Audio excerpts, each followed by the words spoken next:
Bago lahat, tayo muna ay tumunog sa Panginoon sa isang panalangin para po sa ating pag-aaral ngayong umaga. Kumapit tayo sa Diyos. Panginoon, sa inyo lahat ng kapurihan at kaluwalhatian sapagkat kayo ang ating Diyos, Ama, na sa langit, banal at makapangyarihan. Kayo po ang siyang nagbigay sa amin ng biyaya tungo sa aming ikaliligtas, tungo sa aming pong pagsambang dugo na naayon po sa iyong kalooban. Nakalaan, nakasulat po sa iyong panakasulatan. Samahan niyo kami ngayong umaga. Nawa po, maghari ang iyong salita sa aming mga puso, itago namin ito, at makita namin, Ama, ang iyong pinapakita sa amin ng mga ugali at higit sa lahat pamumuhay bilang inyong mga tao. Panginoon, sa mga oras na ito, dalangin po namin naman na maghirang kayo ng kalalakihan sa iglesia ito na siyang mamumuna sa iglesia.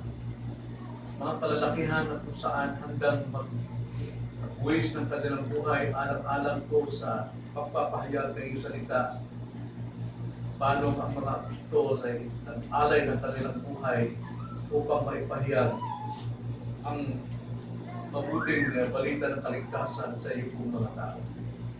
Salamat, Lord, itong aming dalangin sa pangalan ng Panginoong Hesus.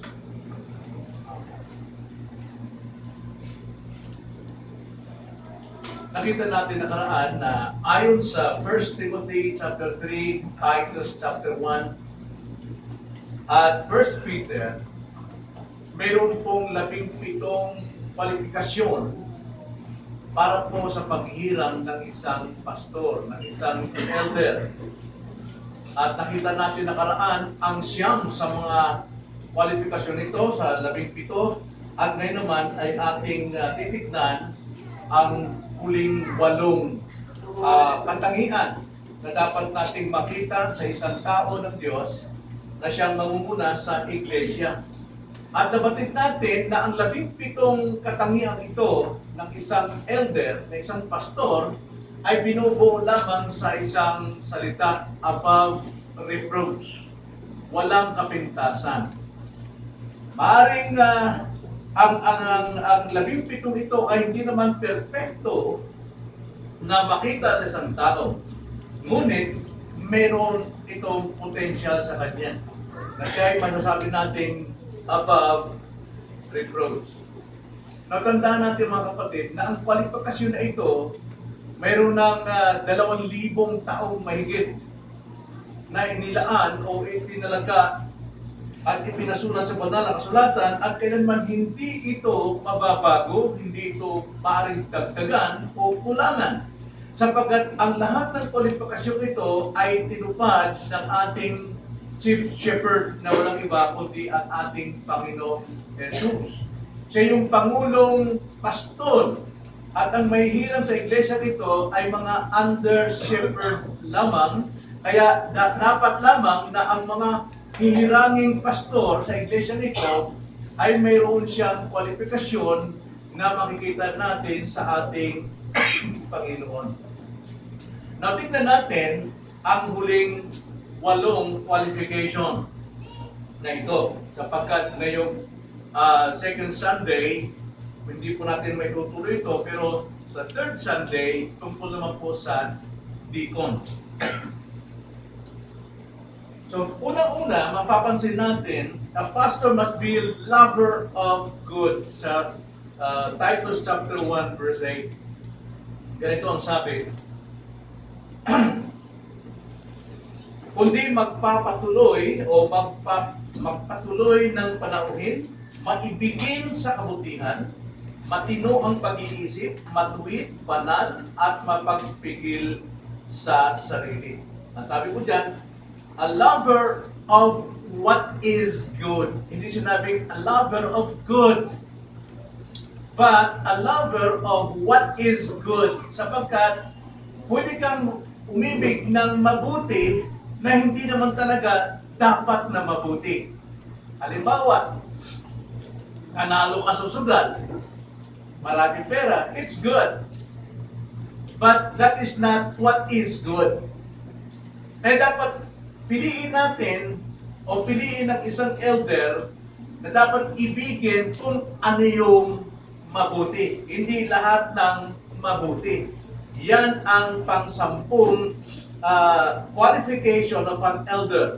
A pastor must be a lover of good. True lovers, what is good? Hindi lang basta niya ito kailangan ibigin, kundi siya talaga ay mangingibig kung ano yung mabuti. So mayroon pong pag-classify dyan. Hindi lahat ng mabuti is applicable o masabi natin karapat-dapat. Mayroong mabuti na ang Diyos talaga ang mabibigyan ng kapurihan at higit sa lahat, ito ay mapanghawakan ng isang elder. Secondly, a pastor must be self-controlled. Ito yung natalakay na natin nakaraan, pero hindi naman masabi natin redundant ito o paulit-ulit, kundi binigyan ito ng diin. Basahin natin muli ang Titus 1:8, ating binasa kanina. Ang sabi, but hospitable, a lover what is good, sober-minded, just, holy, self-controlled.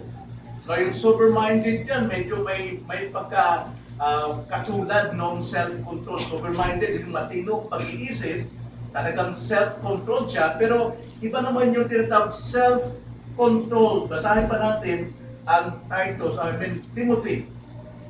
1 Timothy chapter 3, verse 2.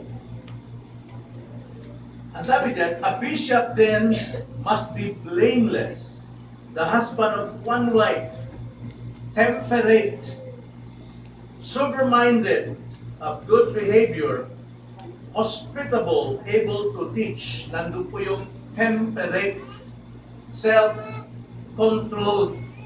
Ibig sabihin po nito, ito yung ugaling ito yung katangiang ito, nakikita mismo. Hindi lang yung sa time na siya ay mayroong control, kundi sa bawat sandali, nakikita sa labas, bawat aspeto ng buhay niya, mayroon siyang control. Siyang may control ng kanyang buhay. Siyang may control ng kanyang remaining sin. Yung remaining sin natin, laging nag-uudyok sa atin, trying to manipulate us, bagamat wala na siyang kapangyarihan sa atin talaga. Kundi tayo yung may kapangyarihan noong ating remaining sin, tayo yung nagpukontrol sa lahat ng yan. Dapat nating huwag tayong paalipin dyan sa ugali na masama. Kundi nakikita ugali. Like for example, sa oras. Dapat tayo may kontrol ng oras, hindi tayo yung kinokontrol ng oras. Like for example, paano ka maging good employee sa opisina? Kung nakatingin ka lang sa time, no? Kailangan pagpasok mo, pag mo ng iyong ng card mo, dapat exact 8 o'clock. Pagkatapos pag-uwi mo, dapat exact 5 o'clock. Dapat naman sana mayroong konting undertime at konting overtime. No. Hindi tayo kontrolado ng oras, but we control the time. Dapat din. Yung dila, dapat kontrolado din natin ang dila. Pati yung pag-i-ensayo ng ating katawan, dapat kontrolado din natin. Relasyon natin sa ating kapwa, dapat kontrolado natin ano bang relasyon natin sa anak, ano bang relasyon natin sa asawa, ano bang relasyon natin sa kapwa, sa nanay, sa lahat. Even to our sexual life, dapat may control tayo pagdating sa sex. Dapat ang isang pastor, ang elder, may control sa sex. At pagdating sa pera, dapat may control din. Alam nyo, natutuwa ako sa mga kalalakihan na tinutulungan yung kanilang mga business na sila yung nagkukontrol ng pera. Hindi naman dahil sakim, kundi marunong mag-budget. Marunong mag-budget. Kontrolado. Hindi pinababayaan na kung saan-saan lang yung pera. So yun po yung panglabing isang qualification. Ang isang pastor dapat mayroong self-control. Kontrolado yung kanyang sarili. Then, panglabing dalawa, a pastor must be upright. Titus 1:8 again. Ang sabi dyan, but hospitable, lover of what is good, sober-minded, just, holy, self-control.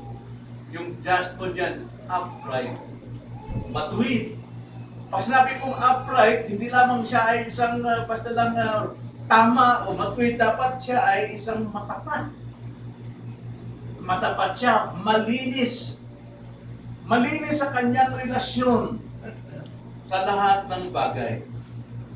Malinis siya sa pakikitungo sa iba. Wala siyang grudges, wala siyang envy, wala siyang jealousy. Sapagkat itong mga kasalanan ito nagse-separate us sa ating kapwa.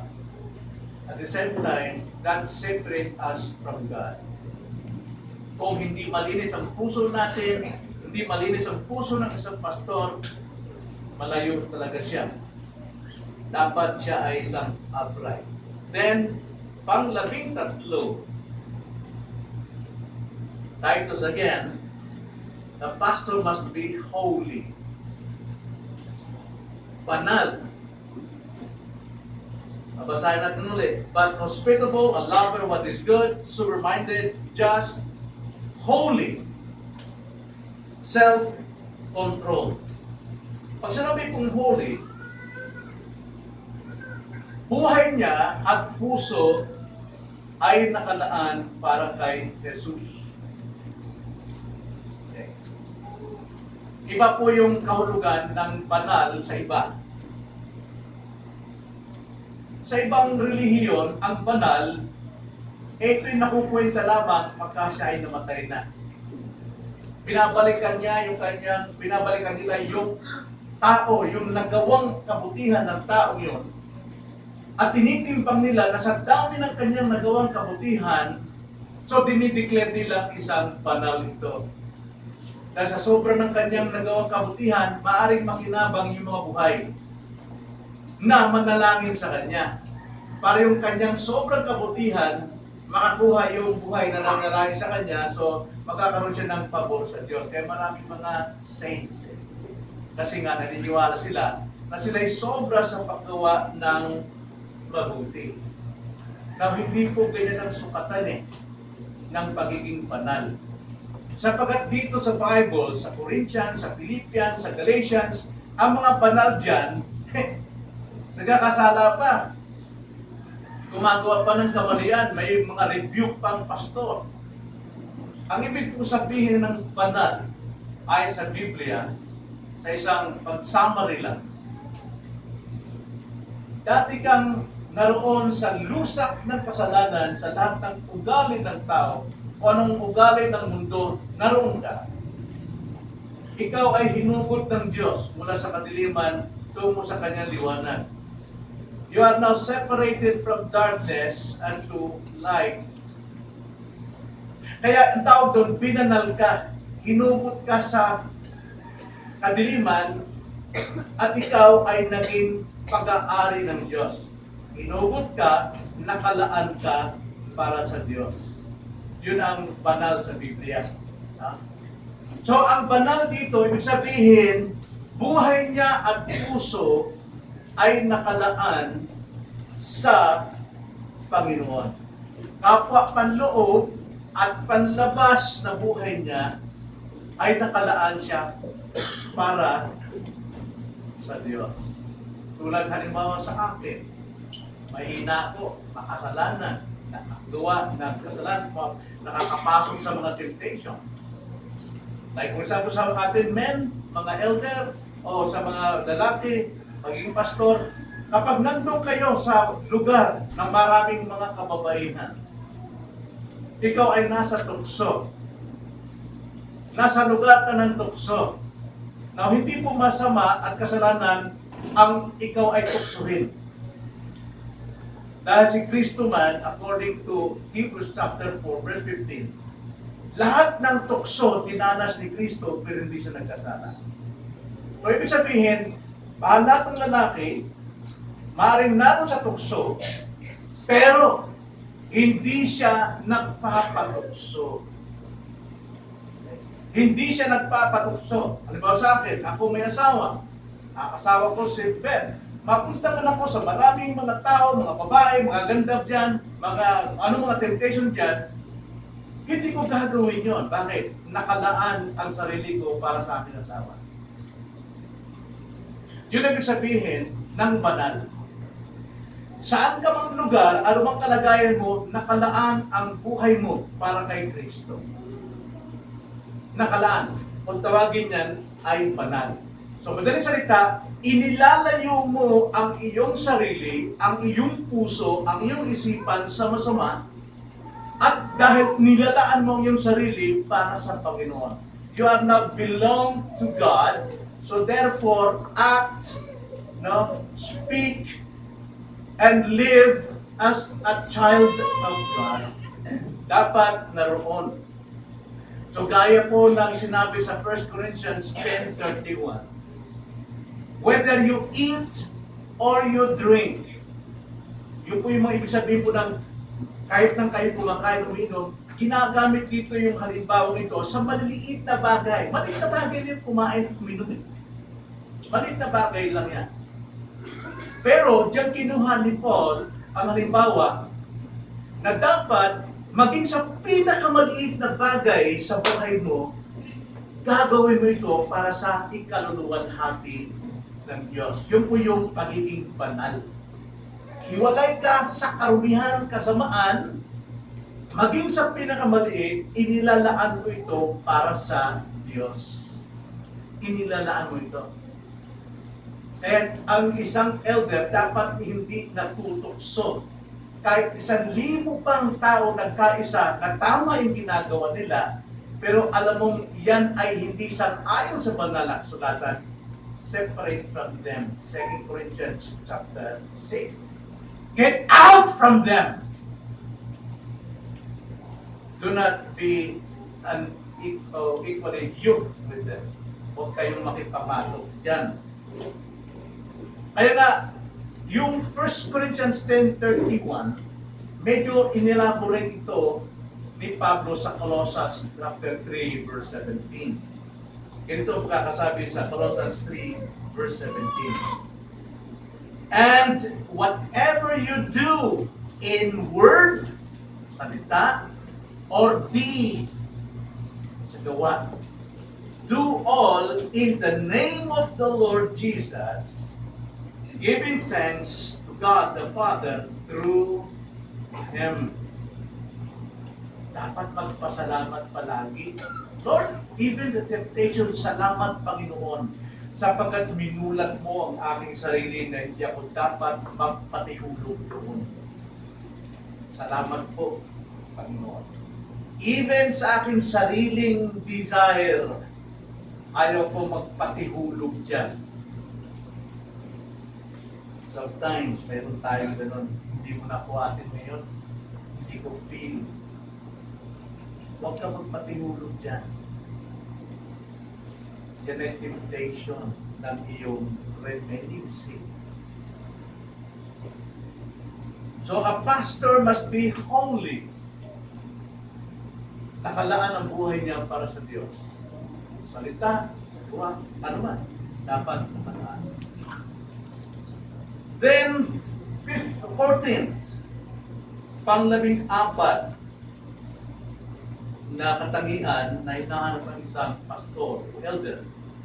A pastor must be able to teach.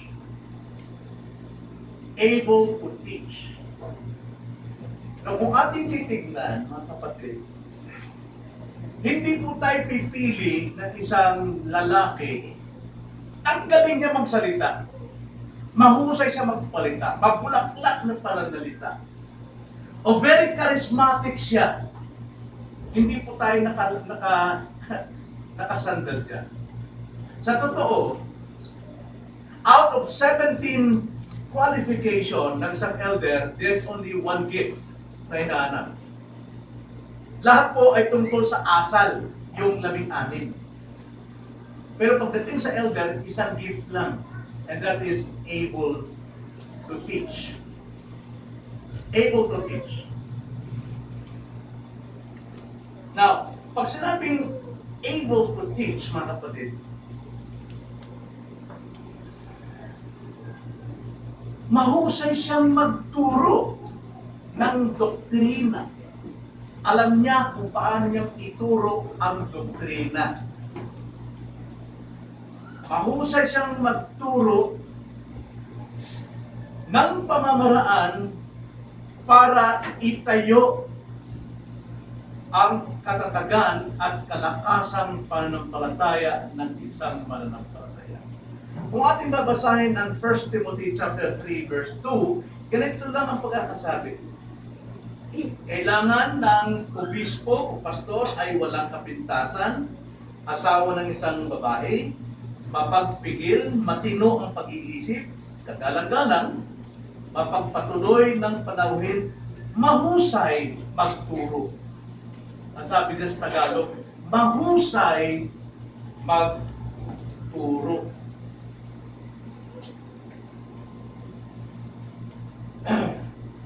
Ganito rin ang sabi sa New King James. A bishop then must be blameless, the husband of one wife, temperate, sober-minded, of good behavior, hospitable, able to teach. Pero tignan natin sa ibang salin. Tignan natin sa I'm sorry.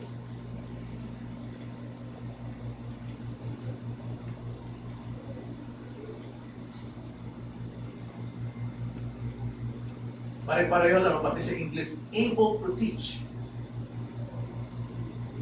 Pero sa ibang Bible, say mahusay magturo ng doktrina, mahusay siya magpaliwanag kung ano ang doktrina. Like for example, doctrine of justification, doctrines of repentance, doctrines of new birth, regeneration, election.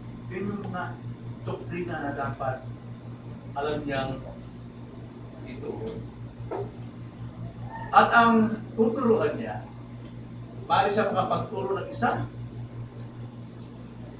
dalawa, 20, 100 o 1,000, hindi po magbabago. Dahil dito po sa iglesia sa Crete, dito sa Titus, ang iglesia dyan, maraming iglesia dyan eh. Bahay-bahay. Ilan lamang ang mga attenders. Pero, ang utos ni Pablo, able to teach. Hindi siya charismatic, hindi siya magaling mga mabulaklak o mga maraming illustration, kundi able to teach sound doctrine. So, ang gawain ng elder, depensahan ang pananampalataya. Sapagkat marami po ang mga bulaang guro sa time na ito ni Titus at ni Timothy. Marami ang nangangaral ng mga kabulaanan. Kaya ang sabi ni Pablo, pumili ka ng kalalakihan na mahusay magturo upang pabulaanan ang mga bulaang guro. Alam nyo, naalala ko nung araw tayo Pentecostal pa. Basta't mahusay magkiringking sa pulpito, pwede na maging pastor. Mahusay magpatawa, magpaiyak. Pero pagdating dito po sa tunay na pag-aaral, at dito sa kinalalagyan natin as a Reformed Baptist, seryoso sa salita. Kaya sabi ng mga Pentecostal, ang mga Baptist walang espiritu, puros aral, puros Biblia. Kami may espiritu, dahil talagang na-feel namin ang espiritu, andyan ang Espiritu Santo, kaya naman may banging of head, mayroong hissing, parang sawa na gumagapang, may laughing spirit, kasi yun daw yung espiritu.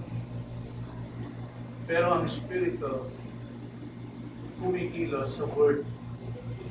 Ang sabi ni Jesus Christ, the word I spoke to you is spirit. And the spirit gives life. able to teach ang isang elder. Hindi siya dependent doon sa mga outline ng iba, kundi siya'y nag-aaral ng salita ng Diyos. Hinahanap niya ano ba yung ituturo nitong doktrina para sa ikatitibay ng iglesia. Marunong siya mag-aral. Dahil ang isang elder, tinawag siya sa isang gift, and that is to be able. Once na tinawag siyang a pastor, he is also called to study. To study. Kaya nga, karamihan po ng mga elder, full-time talaga sa word and prayer. Full-time. Pero hindi naman natin pwedeng sabihin na limitahan natin doon sapagkat mayroon din namang iglesia na hindi kaya suporta ng 10 elder o 3 elder. Pero kailangan, mayroon talaga siyang time to study. Siya may control ng time niya. Mayroon siyang time to study. Then, pang-15 po na qualification, a pastor must be spiritually mature. Spiritually mature. 1 Timothy chapter 6. Ganito po ang pagkakasabi.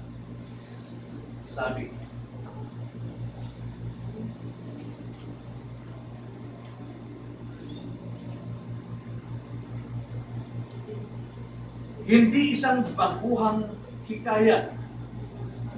Baka siya magpalalo at mahulog sa kahatulan ng diablo.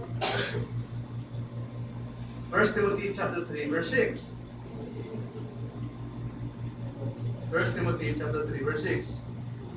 And not a new convert, so that he will not become conceited and fall into the condemnation incurred by the devil. Sa deacon po, wala ito. Wala pong sinasabi sa deacon na dapat siya isang datihan na o matanda na. Wala pong sinabi, even sa mga bago. Sapagkat, ang pagiging paglaki ng ulo, wala po sa deacon eh. Kundi kadalasan sa elder. Pagka hindi siya magulang, sabihin mo, mature. No? Masama sa Tagalog yung magulang eh. Mapadlamang eh. No? Sa Bisaya kasi igulang. Iba naman yun. Talagang maganda. Ibig sabihin, hindi siya magulang. Di ba sa pipino, di ba? Pagka batang-bata pa, very fresh. Pero pagka magulang na, kasi mature na, tanda na, iba na yun, di ba? Kaya ang isang Kristiyano, isang elder, kung hindi po siya mature, spiritually mature, novice siya, isang baguhan, baka mahulog lang sa pitan ng diablo, magmamayabang. Now, hindi ko sinasabi rito na hindi pwedeng piliin yung bata pa. Hindi sinabi. Kundi yung mga bata pa sa pananampalataya. Dahil po ano lang sasabihin niya.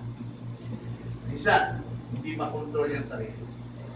Ito yung kinakailangan sa isang ministry, sa isang elder, spiritually mature. Dahil, siguro pansin nyo naman, hindi kaila sa inyo, maraming pastor mayayabang. Maraming mga pastor, alam ko sinong titindig, pumorma. Dahil ang alam niya, puno na yung ulo niya ng kaalaman, pero actually, puno ng kayabangan. Dahil, hindi mo na siya nasubukan. Ang posisyon ng elder ay napakataas po. Napakataas po ang posisyon ng pastor. Mas mataas pa sa posisyon ng presidente ng isang bansa. Ang presidente, pamamalaan niya yung physical world. But pastor, pamamalaan niya physical and spiritual. Lalo na spiritual. The highest calling I am elder. Eldership. Kaya po, hindi po basta-basta rito kung hindi po siya mature. Dahil pwede niyong gamitin as kayabangan ng kanyang posisyon at kahambugan ang kanyang kalagayan. Ibig sabihin, ang isang elder dapat malago na siya makipag-ayos ng problema. Dahil ang church po ay talagang problema. Nandiyan po ang problema, pero nandiyan ang kagalakan. Maraming nagsasabi na church may consider natin as a spiritual hospital sapagkat andyan lahat ng karamdamang spiritual. But also it is a house of bliss. Ito'y kagalakan. Ito'y kaligayahan sapagkat ang dinidil mo rito ay mga anak ng Diyos. Di ba? Pag nag-train ka ng anak mo sa iyong bahay, tuwa ka, mahal mo, bagamat makulit. Pero kagalakan mo, katuwaan mo na ito'y disiplina. Hindi galit ang iyong papahiran. Kung halimbawa, isang pastor, ang galit pahiran mo sa iglesia, wala nang matitira. So, a pastor must be spiritually mature. Malago sa pagsasahay sa problema, hindi nagpapadikta ng kung sinong tao. He is mature enough na kaya niyang pangingibabawan ang isipan ng mga miyembro, ng mga tao, kahit ano pang pinag-aralan nila. Kahit sila'y presidente at miyembro rito, dapat ang isipan ng isang pastor mas mataas kaysa sa kanila. Kaya hindi sila nagpapadikta. Dahil pag nagpapadikta, wala pang mangyayari. Marami rin naglilingkod na nagpapadikta ng kanyang pamilya. Pag sinabi ng anak, huwag ka muna mag-preach ngayon tayo. Hindi mag-preach. O magpapadikta ng iba. Hindi nagpapadala sa damdamin. Hindi po emotional ng elder. Bagaman, talagang full of emotion siya pagdating niya sa pakikitungo sa mga membro, pero hindi siya emotional na ang kanyang damdamin ang siyang susundin niya para masiayos ang problema. Ang authority ng pastor ay ang Biblia. Ang katwiran. Marami po yung mga pastor na kapag ka ang isang iglesia, mayroong grupo na lumapit sa kanya at pinairan yung kanilang damdamin, aba, sunod na lang siya. Makikreate ko ng division yan. Kung hindi kayang ayusin ng pastor, ang damdamin ng bawat isa, dapat hindi damdamin niya ang ipairan. Dahil pag may damdamin, kampi-kampi na yan. Pag sinabi ng grupong ito, ayaw ko na. Sige, ayaw ko tayo. Hindi dapat ganoon. Ang pastor dapat pumatayo, tumitindi, ang dala niya yung authority ng salita ng Diyos. Kaya dapat niya laging pag-aralan ng salita ng Diyos na siyang autoridad niya. Hindi niya dapat pahiral ang damdamin niya o anong sinasabi ng mas nakakarami. Dapat walang kinakatigan, kundi kinukuha bawat panig. At pag nakuha ng bawat panig, itayo, itong panig ng Diyos. Dapat pagpasakot silang dalawa. Kahit sabihin natin mas lamang sila sa pangatuwiran, talo ito, pero ang salita ng Diyos ang dapat lumamang sa kanila. Yan ang elder. Sa pakitunggan, magkakaroon walang problemang mariresolve. Walang problema. Mayroong kampi-kampi. At hindi yan natin sinairan dito na mayroong kampi-kampi. Ngayon, pagka tumubo na ang pride sa isang elder, sa isang tao, maraming kasalanan. Maraming kasalanan mangyayari sa loob ng iglesia. Lahat ay makakawaan. Sabi nga sa Matthew 7:20, walang puno, siya bunga. Noong araw nung kami nag-preach pa sa radyo, hindi ko alam kung sino kasama. Nakasama pa kita doon sa mga tagoyo. hindi si Joseph kasama ko, mayroon ibang kasama. Na yung programa ng radyo na yon, may nauna sa amin Christian din. Pagkatapos niya, lumabas yung pastor at saka yung kasama niya. Alam mo, napahiya kami dalawa eh. Si Joseph na. Sabi nga, kasi nung lumabas yung dalawa, parang hapon, himuko talaga. Kayo pa lang sa sulo. Samantala kami dalawa. Okay. Pwede magtasan ko. Nakita ko yung pastor, gano'n ang ugali niya, pati yung kasama niya, gano'n din ugali niya. Eh, pastor ko, gano'n ang ugali niya, gano'n din ugali ko. Kaya pagka isang pastor mayabang, paramihan po ng mga tao niya, mayabang din. Kapag ang pastor ay kengkoy, lahat ng kengkoy yan, makikita niya sa mga miyembro. Matthew 7:20. Dapat huwag umiral po. Then, pang-labing-anim, a pastor must be respectable. Galang-galang. 1 Timothy chapter 3, verse 7. Bukod dito'y dapat din namang siya'y magkaroon ng mabuting panutoo mula sa mga nasa labas. Baka siya mahulog sa kahihiyan at bitat ng tiyan. So, and he must have a good reputation with those outside the church. Meron siyang good reputation, a respectable man, even outside the church. Hindi po pasaway sa labas ng iglesia. Now, hindi ibig sabihin, kaya siya respectable dahil paborito siya ng bawat isa. Maring mahal nyo ang inyong elder, pero hindi na hanggang paborito nyo. Maring pinasalamatan nyo, pero hindi na hanggang paborito nyo. Kaya ba po yung paborito kaysa sa yung rumirespeto? Pag paborito, kahit mali na yung sinasabi ni pastor, surod na kayo dahil paborito nyo. So hindi ibig sabihin paborito siya, na bawat isa, dahil siya po ay masaya na maging kasama palagi, kaibigan siya ng lahat, kaya respektado siya. Hindi po. Respektado siya sa kanyang posisyon bilang isang lingkod ng Diyos. Bilang isang lingkod ng Diyos. So, ibig sabihin dyan, pag sinabing pati sa labas, saksi ang lahat sa ugali niya. Inside and outside the church. Kung anong ugali niya sa loob ng church, siya rin ugali niya sa labas, sa mga tao, lalo sa mga unbeliever. Marunong siya magsalita na totoo, hindi siya nakikisinungaling sa labas, natin ang tatang siya ng kalingan.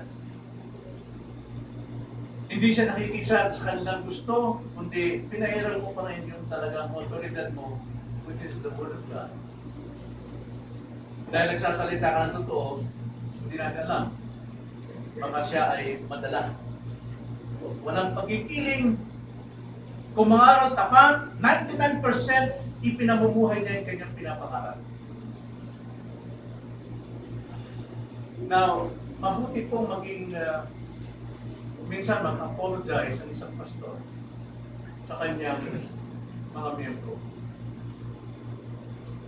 Pero hindi dapat apologetic siya whenever he preach. Mga kapatid, pasensya na kayo, hindi ko nagagawa ito. Why not? Bakit? Kung hindi mo nagawa yan, you have no right to stand there. Dapat mong i-prove sa iyong sarili na sa kahirapan kahinaan na iyong sarili, kaya mong ipamuhay yung bagay para sa iyo. Pag sinabi natin na, forgive me, dito mga kapatid, hindi ko talaga ito lubusang napapagtagumpayan, malay ko tama yun. Because sa statement ko, ibig sabihin, you're trying. Talagang ginagawa mo ang iyong mga gawa para may sa katuparan.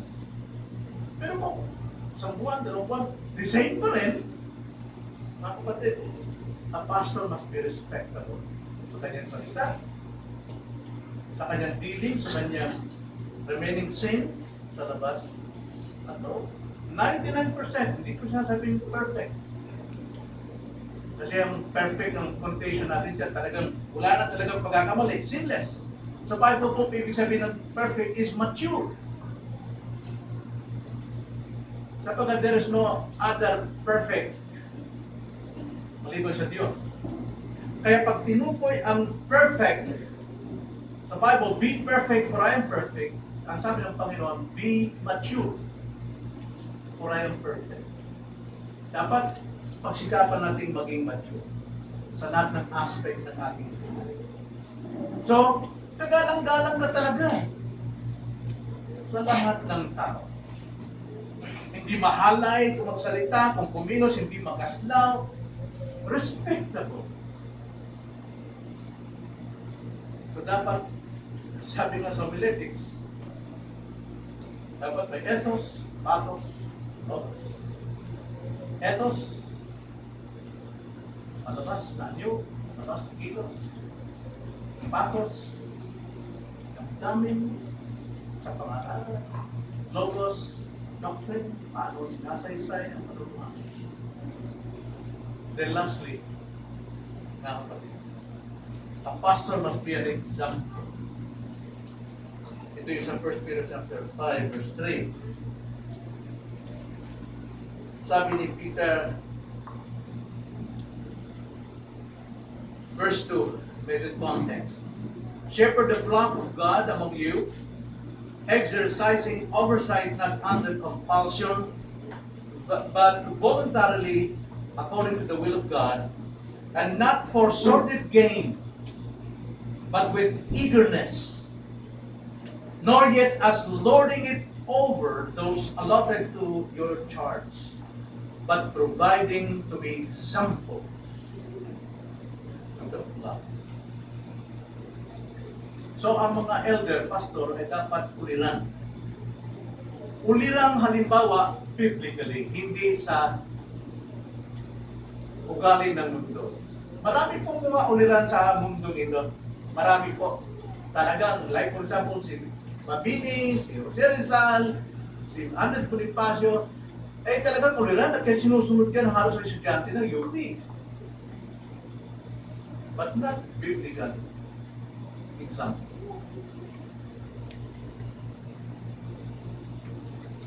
Elders ay dapat ulirang biblical na halimbawa. For example, sa sexual relationship. Kapag tatlo lang pong kainaan talaga ng elder na maaaring kapag sa kanya. Sex, money, and pride. Sex, money, and pride. Paano niya i-deal? Pagdating sa sex. Mahilig ba si babae? Mahilig ba siyang tumingin sa mga billboards na mga... Hindi masama ang humanga sa mga ganda. Karamihan talaga yung nga maganda eh. Pero pag isang pinaglaro mo sa isipan mo, kung usapan na yun. Pagdating sa oras, mga asiwa sa oras natin, paano natin dinidivide ang time natin? Sa asawa. How do you treat your wife? Ano pa ito mo sa kanya? Sunod-sunuran ka sa kanya, pag gusto ng bilis mo, okay lang? Mahal kasi? No. Ang sabi ko sa Ephesians chapter 5, gawin mong banal ang asawa mo. Meaning to say, dapat siya sumunod ayon sa otoridad na hawak mo ng ipatuloy ang Biblia. Pakabanalin mo siya sa pagkita ng pagtuturo ng tama. Pagiging magulang, paano mo harapin yung problematic ng anak? Yung anak na kung ano mga priorities sa katawan. No? May mga gulay, may mga ilong, may mga hikaw, labi, mayroon na, sa tenga, purong-puro dyan, butas-butas na yung tenga dyan. How do you deal that? No, hindi lamang ito sa pastor, hindi mga magulang. O kaya yung mga ganon? Nakikisaw-saw sa ugali ng sanlibutan. Ang sabi nga, we are not of this world. We are in this world pa ngayon, pero we are not of this world. Kaya dapat hindi tayo makisaw-saw sa kulay, ugali, habit, ng sanlibutan. We must be different from them. Pero hindi naman nangangahulugan. Hindi ka na rin makikiuso. Modest. Dapat modest. Kung meron kang hikaw, di isa lang. Diba? Huwag naman yung utas ng hikaw mo, lumalay-lay na dito dahil bigat nung nakasabit dyan. Yung lipstick mo dyan, imabot sa ilo, modest lang kailangan siya. Dapat ang elder, kuwanan siya sa kanyang mga anak. Mahusay magturo. Mahusay mga alaga. Paano yung pangalagaan ng napakaraming membro kung mismo anak niya ay under siya? Lalo sa mga lalaking anak. Lalo sa mga lalaking anak. Katungkulan ng isang ama na supirin ng kanyang anak. Maaaring katuruan nyo ng maraming versikulo, maganda yan. Pero kung ugali ng bata, ang anak mo, grabe kung kumilos, ang kilos niya ay kalye at sa TV. Masyadong warpik yung anak mo. Dapat maliit pa lang, turuan mo na paano mag-behave, paano gumalang. Mag-bless ka. Let's go! Alam niyo paano mag-bless ng araw? Sa panahon namin, luluhod ka tayo. At yan ang tradisyon na hindi ko kaya alisin sa buhay Pilipino. Sapagkat natin yan sa 6th commandment. A 5th commandment. Children, obey, submit to your parents. Pinamagandang kultura yan sa atin na mayroong paggalang luluhod kayong kasi bless po. Pero natin ang proper. Nakakatuwa yung bata group. Pero, hindi lang tama eh. Tradition lang yun eh. Wala yung respect. Tradition, ginagawa ng tao yan, pero yung respeto talaga, marunong yung respeto, ay turo natin. Kalalakihan, mga anak, dapat ang mga anak respeto para makita ang mga dalaga sa iba. Masabi nila, yan ang gusto ko magiging mapag-asawa. Isang respectable man tulad ng kanyang ama. So, application natin, mga kapatid. Anong gagawin natin kung ang isang elder ay lumalabas isa sa mga qualification na ito? Anong gagawin natin?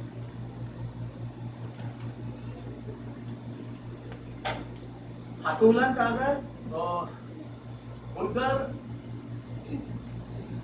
Maging maingat din tayo. Pag sinabing elder, hindi siya appointed ng sino mang elder. Appointed by God siya through the church. Lahat tayo nagkakaisa na tayo ang tao niya. Kaya kung mayroon siyang nagawa kasalanan, hindi, wala tayong karapatan mag-chismis itong kasalanan niya. Alam mo, si ganito? Alam mo, si ganito? No. May process dyan. Authority natin is the Word of God. 1 Timothy chapter 5, verse 19, 20. Ito ang sabi. Do not receive an accusation against an elder except on the basis of 2 or 3 witnesses. Those who continue in sin, rebuke him in presence of all, so that the rest also will be fearful of sinning. Paano siyang rebuking siya sa lahat? Now, process tayo, Matthew 18. Anong Matthew 18? Pagdating sa discipline. Kung ikaw may problema, may nakita kang isang taong nagkasala, approach him. Lapitan mo. Ang problema sa atin, kapag may nakita tayong kamalian sa isang kapatid na ikaw ang nakakita, ikukwento mo sa iba. Kaya naging chismis, hindi na po yung pag-discipline, hindi na pag-restore sa isang taong nagkasala.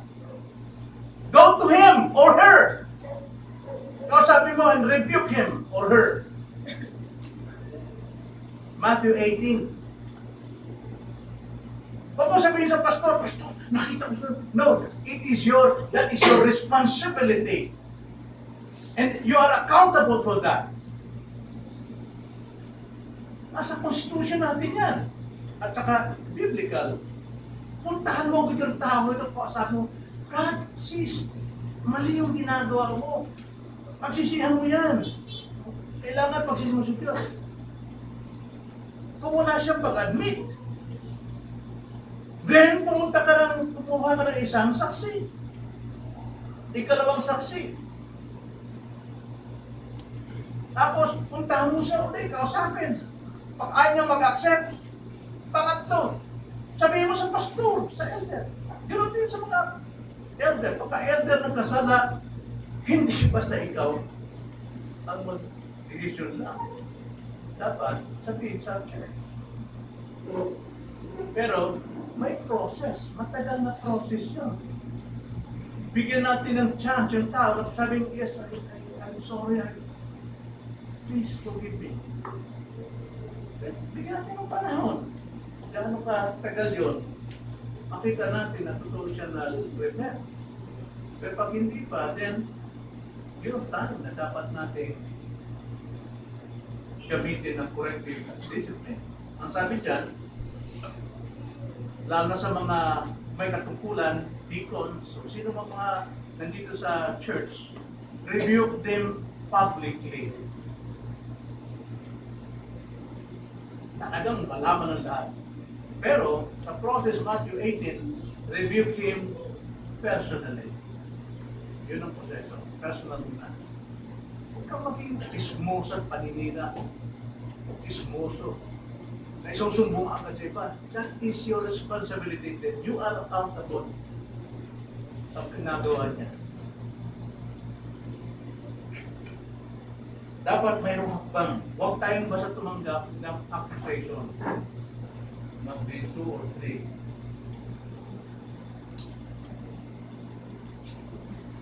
Kapag ang mga accusation na yon ay nasurit at ang elder ay nananatili pa rin sa walang pagsisisi, dapat na siyang sawayin publicly, meeting, then decision. After na siya ay mag-apology publicly, then the church will decide. Yun po ang dapat natin. So yun po yung qualification ng elders. 17 po yan. Kaya yung 17 ito, na ginagawa talaga ng buong puso, makita natin yung arc ng lahat, ng summary ng 17 is above reproach. Kaya kung mayroon kayong problema sa akin, please approach me. Sabi niyo kung ano ba yung nakita niyo mali o kasalanan ko. Para sa gano'n, hindi kumakalat.